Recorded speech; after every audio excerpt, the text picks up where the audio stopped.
it stands, one nation, under God, indivisible, with liberty and justice for all. To this proposal, we have architect here, construction management is here, and also bond representative.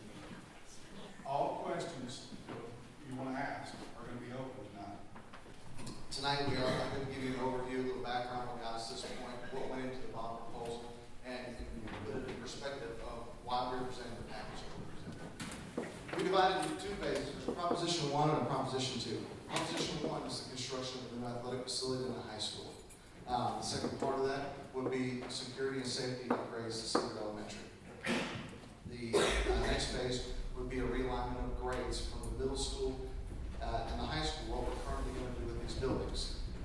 Once we build off-site, we would utilize the middle school as a 5th and 6th grade center and the high school as a 7th and 8th grade center. In the past, what has been done is we've taken projects that were of major interest and necessity at that given point, and then we either pay for them out of fund balance or we would take a loan against maintenance and operation to achieve whatever project we were faced with.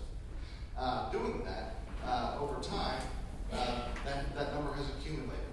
And now we have a balance of about 4 loans, $4.2 million, and some change that we would be able to move out of the maintenance and operation, which is our annual budget, and move that over to the INS side.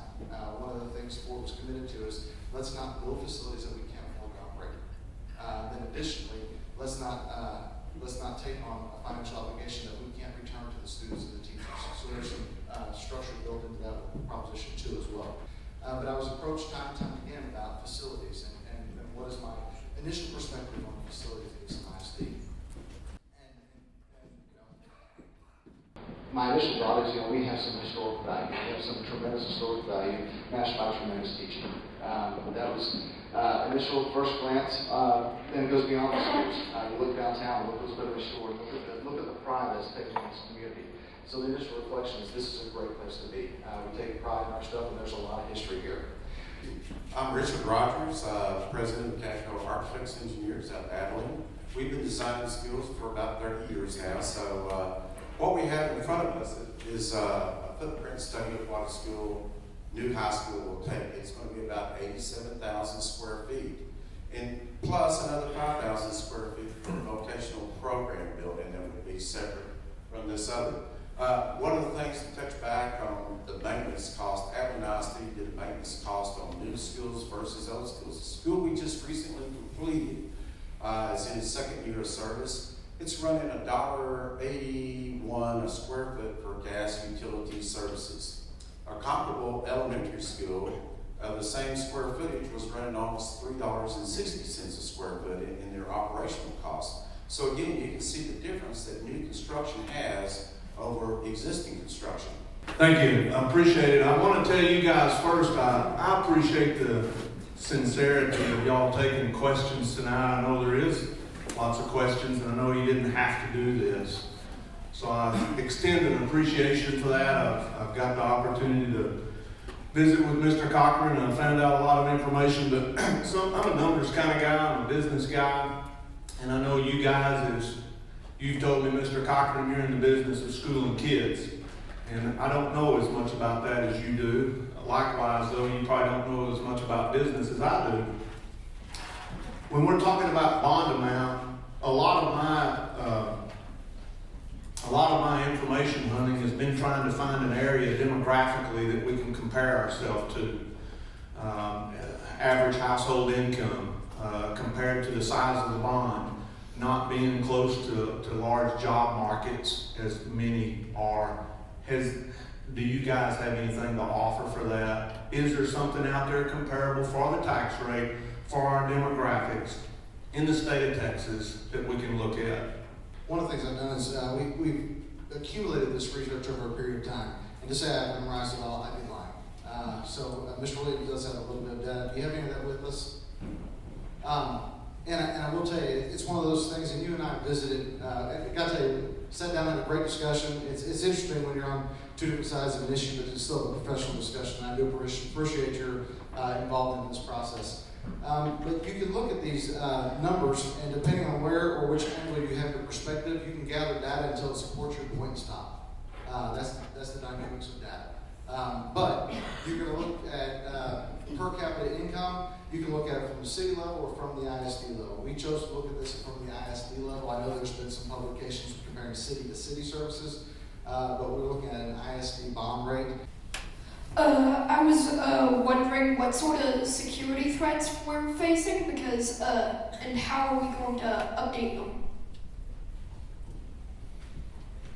That's a great question. He and I are going to get along great. We have several game interests that we've already talked about before the meeting, and I love the fact that you had the courage to stand up and say something. Thanks, brother. The threats we have is from adults that we need to make sure the kids are safe. We need to make sure that we monitor exits and entrances. We had a safety audit done this week, not to get us and say, hey, here's the problems, but to say, here's what you need to work on. Immediate threats, we need to have plans if somebody were to do a lockdown threat or a gun threat or some of those other type of issues. We have plans in place for that. But the biggest threat in public education today are the number of access, not the biggest threat, let me rephrase that. When you talk about safety, you want to look at the access points you have to the building. So anytime you look at a new construction or you're facing the challenges of an old construction, you look at your access points to the building and then how the system's monitored to keep you safe. Does that answer your question?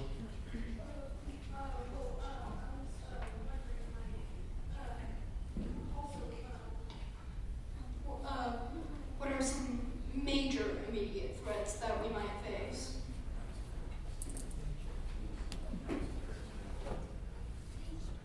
Types of threats you could have anywhere from kids threatening or people threatening your safety.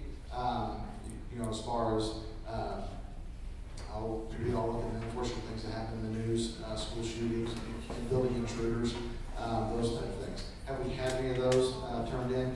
No, we have not had any lockdown type scenarios this year that I've been a part of here. Here's the ball at the high school level. We're going to do a lockdown this year. No suggestions that any kids want to do that. But we have not had one of those threats. We've been part of those in the past. Those aren't fun, and districts do take those type of threats very seriously, and we have pressing charges when those false threats do occur. However, from the management perspective, our goal is to make sure that we monitor the environment so those kids can't get in, or those people that want to do harm cannot get into our facilities. Now, talking about back kind of tagging team questions, what we look at. I have been working with the city and the chief of police to put together a grant to afford an SRO that will work with the district directly. So we're working on that end as well as another avenue to keep you safe. That's separate from the bond, but great questions. What kind of interest rate are we talking about for this month?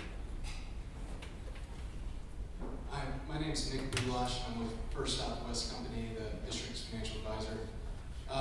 For the two different various propositions, for the school building and renovation proposition, which is a longer term, the interest rate that we are projecting is 4.25%. It's a 30-year bond. However, because we're trying to be conservative, we'd like to miss it on the low side rather than the high side. 4.25 is a bit high in today's market. Right now, you're probably looking at somewhere around a 3.85 because the district can sell what's called a permanent school fund guarantee, which is the state of Texas has a corpus of money that they essentially act as a co-signer for the district's debt offering, and the permanent school fund guarantee sells with a AAA bond rating, which is the highest bond rating that you can achieve.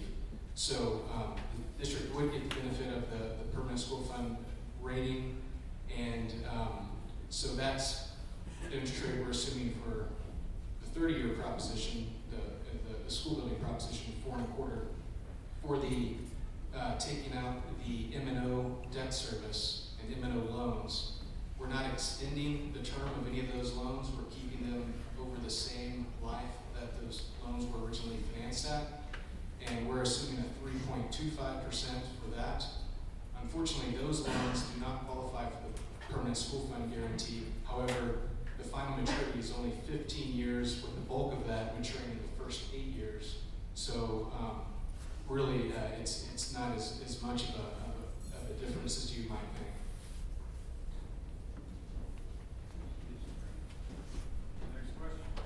When you developed your list of issues and problems and needs and so on, did you walk through a process of costing out what it would take to retrofit or address those needs one by one, as opposed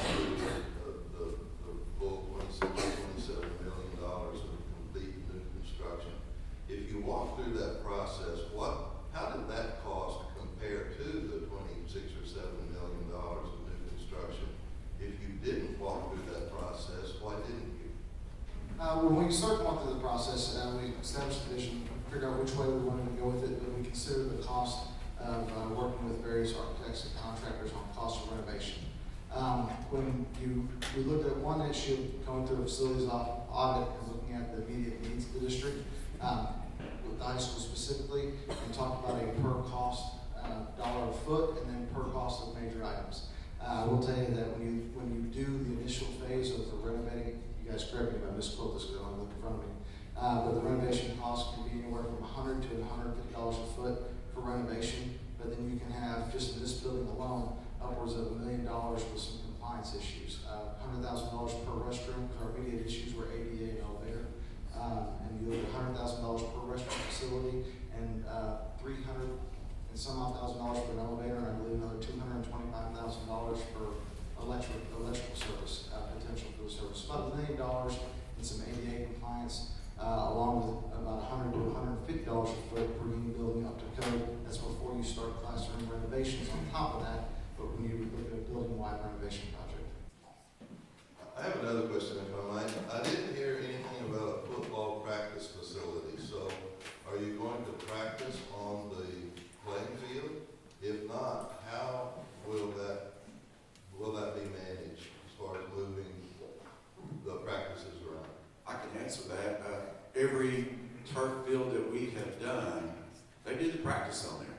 The band practices on there. The elementary kids go out there and practice when it's close to the elementary. Not practice, but play on it, excuse me. So the turf field, not only over a course of a 10-year period, is less to maintain than a grass field.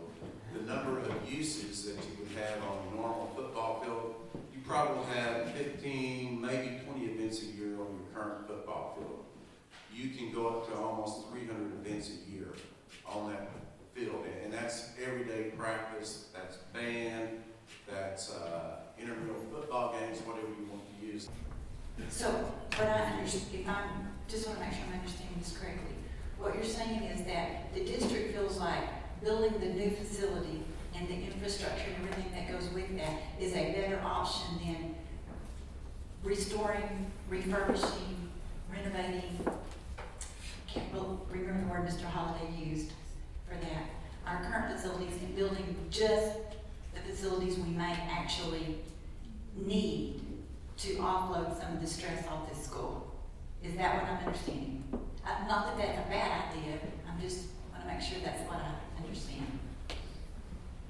I think the biggest constraint that you have here is the smallness of your site at the high school. The last thing you want to do as schools go more and more towards security is to start building annexes off-site where you have to move kids from one building to the other. And that's what it would really take. If you wanted new science labs and say, we're going to build a science lab building, you got to go off-site. This site is consumed. It's full. I mean, yeah, there's a parking lot out here, but then where do people park? It gets incredibly small.